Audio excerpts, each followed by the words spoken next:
I'm Caroline McCann, the owner of Braeside Meat Market. We're a specialist butchery who believe that you need to know where your meat comes from and to know your butcher.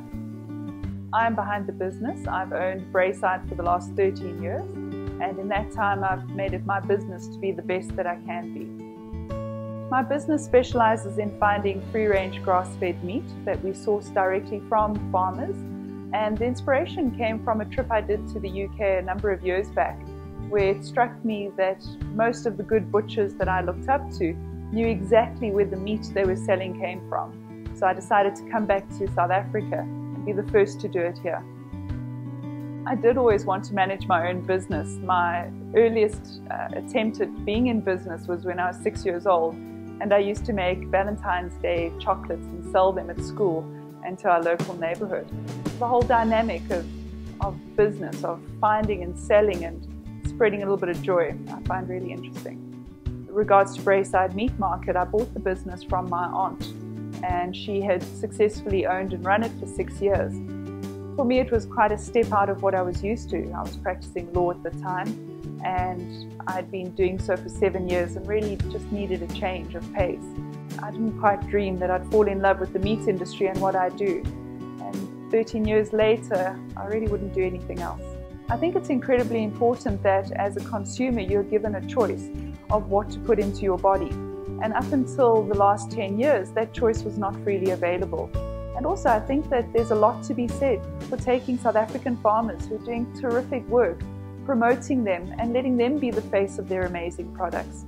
I think there's more to be gained by looking at the whole farm to fork situation and trying to be an integral part of it. I think being an entrepreneur in SA requires you to juggle balls. There's so many things that we need to deal with.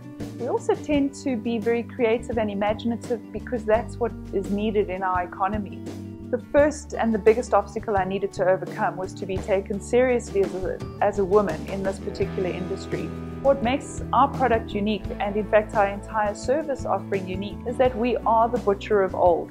We believe very strongly in know who your butcher is, because then you'll know what your meat is. So with Braeside, I've made it an absolute passion and policy that every person who walks in will be greeted by a person and ask what it is they're cooking, so we can give the best cut for what it is that they need to cook. A few little known facts about what happens in the meat industry, and which to me are rather horrific and certainly practices I don't engage in, is often ice is added to meat to be turned into mince, and that gives that extra lean that everyone talks about. Another practice that is becoming more widespread and for me is of more concern is the practice of phosphate injecting into meat. The problem that I have with that, and I think one of the things that people need to be aware of, is that phosphate is a naturally occurring enzyme that tenderizes meat and that bulks it up.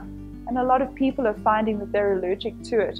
Future for Braeside Meat Market entails us opening more stores so that every consumer will have the ability to walk into a Braeside, choose their favorite cut, and be served by a butcher who will be able to help them best.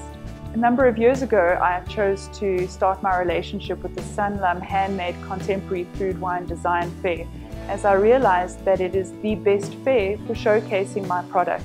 They are able to bring exhibitors who are like-minded to me, have equal product of fine standing in one forum, and the people who attend are generally the people who'd be interested in my products of free-range grass-fed meat.